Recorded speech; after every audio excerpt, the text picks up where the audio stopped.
All right, good morning, everyone. I hope you're doing well. I hope you've been enjoying these right here, right now challenges. Again, they're just an opportunity for you to sort of strengthen your creative muscles a little bit, try and find your flow, try and leave your inner critic at the door, and just give yourself space to actually write something, which can be really important, regardless of whatever you're working on or whatever's going on. Just even trying to carve out 10, 15 minutes a day or a week can be quite difficult. So, hopefully, you've been enjoying them, hopefully, they've been valuable, and hopefully, you've been liking what you're writing. So, for today's writing burst, I just want to go something very simple. And I want you to just describe in as much detail as possible a place in nature that you know. It could be a park, a river, a forest, a mountain, a lake, somewhere in nature that has nature in it, that you know quite well, that you have an emotional connection to. Maybe you spend a lot of time there. I just want you to kind of walk us through it a little bit, like give us a really vivid description of what that place is. So you're going to be using your five senses, your touch, taste, smell, sight and sound, and you're going to be trying to be avoiding vague words like tall or small or bright. I want you to be really specific about what it is you're describing, so that if an alien was to come onto the planet Earth tomorrow and you were trying to describe to them this place, they would be able to understand it even if they didn't really know language very well. Sounds like a bit of a strange prompt to give you, a strange bit of guidance for the prompt to give you, but I think it's really helpful enough. In order for us to see properly, we need to kind of be more specific about the language that we're choosing. And this is something that happens in poetry quite a lot. I think in poetry you have the opportunity to be specific, really specific about what it is. And it's a challenge because sometimes we say something that we think is specific and we're quite happy with it. I suppose what we're trying to do is find our own blind spots a little bit and find where we have more opportunity to flesh out the world of the poem and kind of paint a picture of the physicality of the poem a little bit. So place in many senses of the words, the place that we're going to be writing about and the place we inhabit when we write the poem. So I'm going to give us about 10 minutes maybe, and then I'll read what I've scribbled and maybe chat a little bit about where we kind of go from there. But so pens at the ready or laptops at the ready, whatever it is you are using. And yeah, happy writing.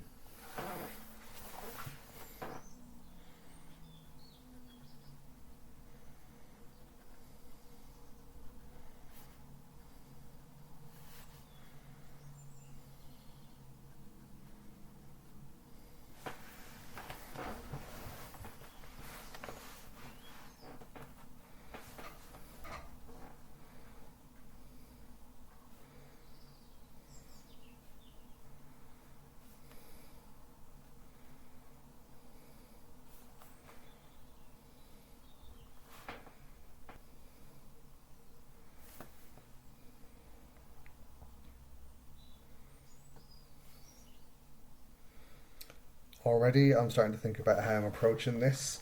I've started writing about the things around this place and I'm going to start to zoom in. You might go for the opposite. You might start with something really small and zoom out, or it might just be a jumble. Totally fine about it, but already I can see a pattern happening here, which is interesting.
I've started to write a little bit about how this place changes throughout the seasons, and that might be an interesting way for us to see this place in different time frames and different moments. See if that does anything for you.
So try and keep your pen moving, your fingers typing as much as you can.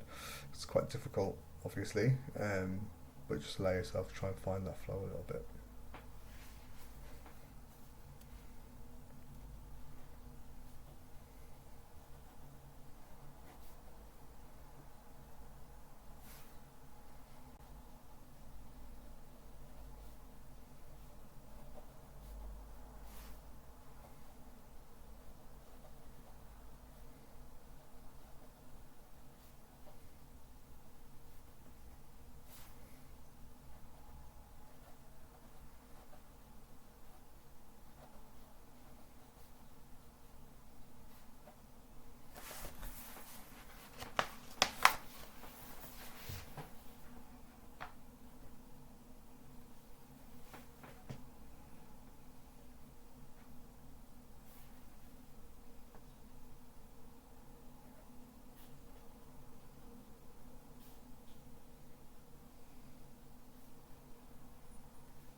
Has this place also changed since you've come to know it? Has there been a new addition or something taken out of it that you can kind of almost mark like a before and after in it in time. Yeah, see if that does anything. See if you've noticed those changes for yourself. This is just a bit of an exercise in seeing, really, and trying to translate that seeing into words on a page. So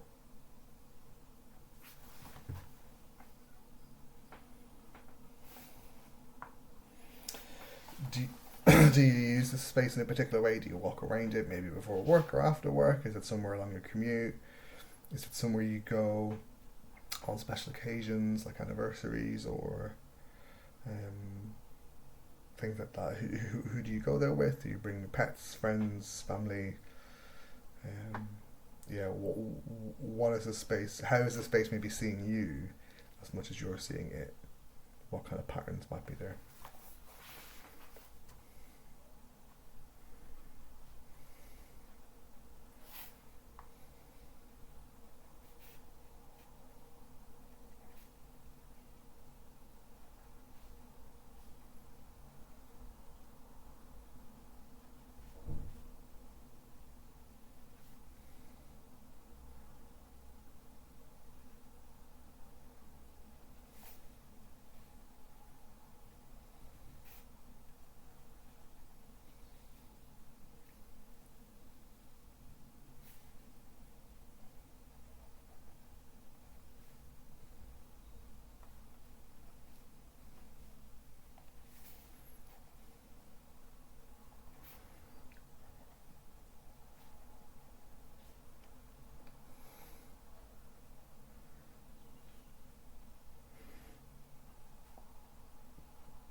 If you're not used to writing by hand as much as I am, your hand's cramping up, give yourself a break and stretch it out. We're so used to typing nowadays that it's funny how little we can write by hand.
Okay, so you can maybe start to finish up there.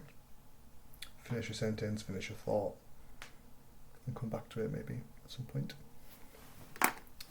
So yeah, this might not have been the most poetic of exercises, and that's good. It doesn't have to start with poetry. It doesn't have to start with this high register language or way of thinking or way of talking. I think we can actually often get in our way when we try to do that. It doesn't help for us to try and create something, distilled or complicated. From the first outset, I think we just need to start with the simple. And I don't know if there's anything quite as simple as just looking and documenting, writing. It's also still quite complicated because we might have to think, we might misremember or forget certain aspects of it. We might not find the right words to describe something. But yeah, hopefully you've enjoyed that. I'll read this out and maybe chat a little bit about where I might go with afterwards, if anywhere.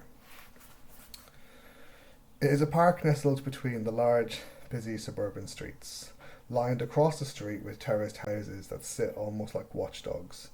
The crisscrossing paths stretch from one entrance to the next and are lined with aspen trees, 2 or 3 stories high. In summer, they filter the sunshine into a solid green avenue, and the wind billows through the canopy with a long breath.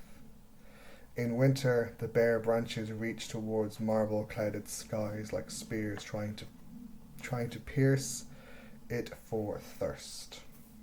Along one path, the longest, the trees are bent over, stretching across the path in supplication to the sun, creating a warped view of the otherwise perfect point of perspective as I stare down the alleyway of trees. They have grown like knotted hands, reaching as if to pluck the blue from the sky and stash it away for later. On hot summer days, I take a picnic and a notebook. On others, friends and I gather to enjoy the pleasure of just sitting. The wildflowers are new, bringing their Jackson Pollock crimson violet and sunflower yellows to the otherwise verdant patches of grass.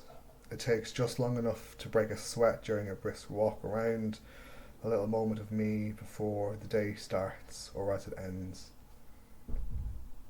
There is a patch over by the bowling green that smells like a memory. I don't know what it is, chlorophyll or tannins or mulch, but it's a lightly spicy, piney, sweet, fresh smell. And it charges me with volts of serotonin every time I pass it. I find myself taking longer, deeper breaths and slowing my pace as I pass. They say the trees here wave at you in the wind.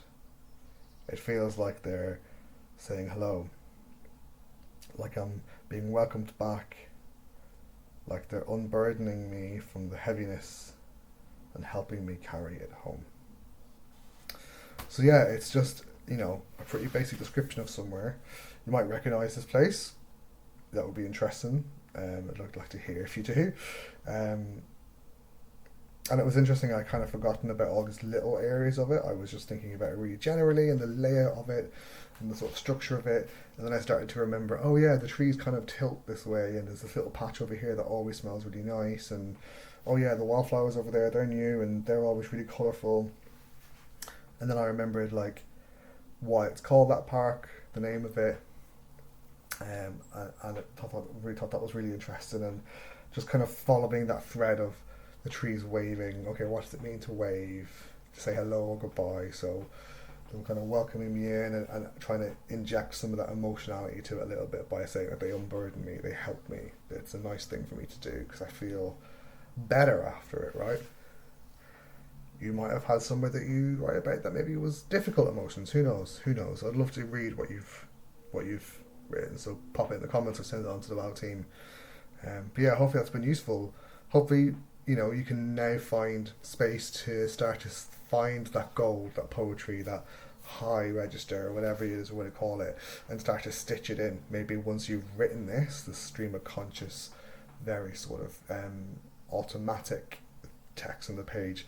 Now we go back and we start to review and we start to look at what we're saying, and then we find ways to support that, right? We find ways to build that in more. So I might go back and start talking about how this place is like almost like it's a place of wellness, it's a place of healing and calm. So yeah, I might sort of start to stitch these things back in, or I might leave it as is. You know, sometimes it's just nice to pay witness to a place. We don't always have to for there to be any more meaning than that. Alright, well, I'll leave that there for today. I hope we see you in some of the Bloc socials and the workshops and the conversations this week. Have a good one. Take care. Bye bye.